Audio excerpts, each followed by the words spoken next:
보궐선거와 당대표 선거 때 후보들이 들고 나왔던 부동산 대출 규제 완화, 세제 완화가 쉽지 않을 것 같습니다. 더불어민주당이 다른 규제는 거의 그대로 두고 재산세 감면 기준을 조금 더 높이는 방안을 사실상 확정했습니다. 민주당 부동산 특위에서 논의된 내용인데요. 종합부동산세나 양도소득세 중과는 기존 정책 그대로 추진할 것으로 보입니다. 국회 취재기자 연결해서 알아보겠습니다. 부장원 기자. 네, 국회입니다. 네, 오후 2시에 시작된 민주당 부동산 특위 계속 진행 중인 것으로 알고 있습니다. 자, 재산세를 일부 감면하자는 쪽으로 의견이 모아지고 있다고요? 예, 그렇습니다. 민주당 부동산 특별위원회가 전체 회의를 진행 중인데요. 오후 2시쯤 열렸으니까 2시간 가까이 격론을 벌이고 있는 겁니다. 오늘 회의에선 부동산 관련 세금과 대출 규제를 대폭 완화하자는 이른바 송영길표 부동산 정책의 윤곽이 드러날 전망입니다. 일단 1가구 1주택자 재산세 감면 기준을 기존 6억 원 이하에서 9억 원 이하로 상향하기로 어느 정도 의견이 조율됐고 정부와도 공감대를 이뤘습니다. 이번 회의로 당장 확정되는 건 아닌데 일단 여당의 중론으로 확인된다면 재산세 감면 대상이 확대될 가능성이 커집니다. 다만 일부 의원들의 반대 의견이 있는 만큼 최종안은 오는 24일로 예정된 의원총회를 거쳐서 나올 전망입니다. 재산세뿐만 아니라 또 쟁점이 된 게 바로 종합부동산세와 양도소득세 중과 유예 여부인데요.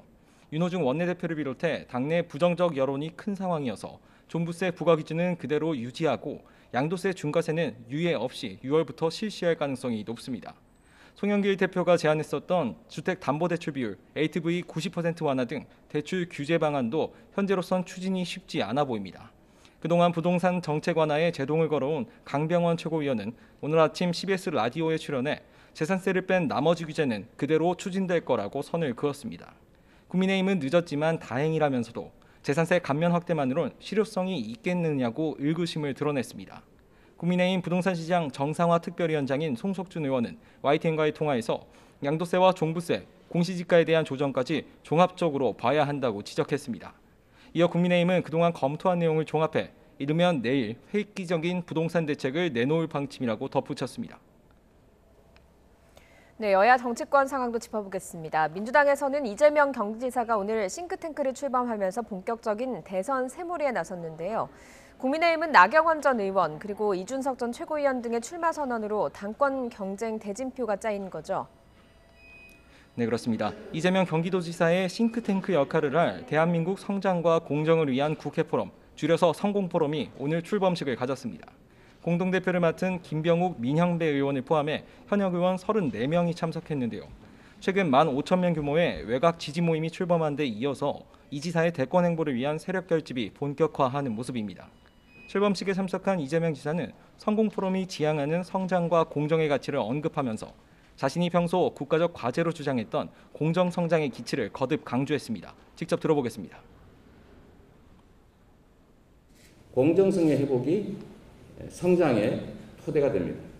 공정과 성장은 따로 떨어진 대립되는 개념이 아니라 성장을 위한 정말 핵심적이고도 필수적인 개념이라고 생각됩니다.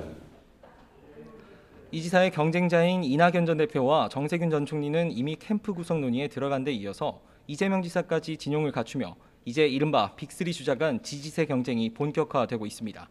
이낙연 전 대표는 지지조직 신복지포럼과 연대와 공생심포지움으로 현역 의원 40여 명이 함께하고 있고 정세균 전 총리도 광화문 포럼에 현역 의원 70여 명이 참여하면서 세를 확인했습니다.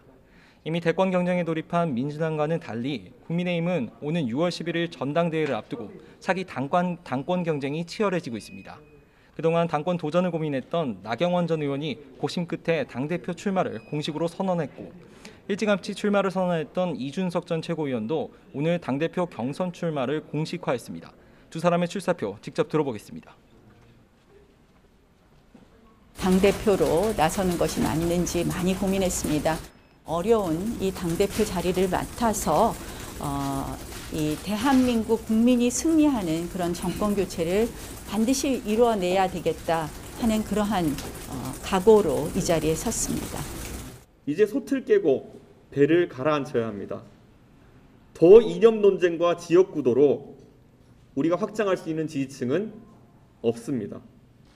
미래 세대를 향해 우리가 바뀌어 나가는 것이 유일한 길입니다. 여론조사 1, 2위를 다투며 인지도를 갖춘 두 후보의 출마 선언으로 국민의힘 당권 구도의 퍼즐이 맞춰지고 있습니다. 조호영 전 원내대표와 조경태, 조혜진, 홍문표, 윤영석 의원 등 중진 후보들과 이에 맞서는 초선의 김웅, 김은혜 의원, 최연소인 이준석 전 최고위원 등 신진들의 대결 양상이 펼쳐지고 있습니다.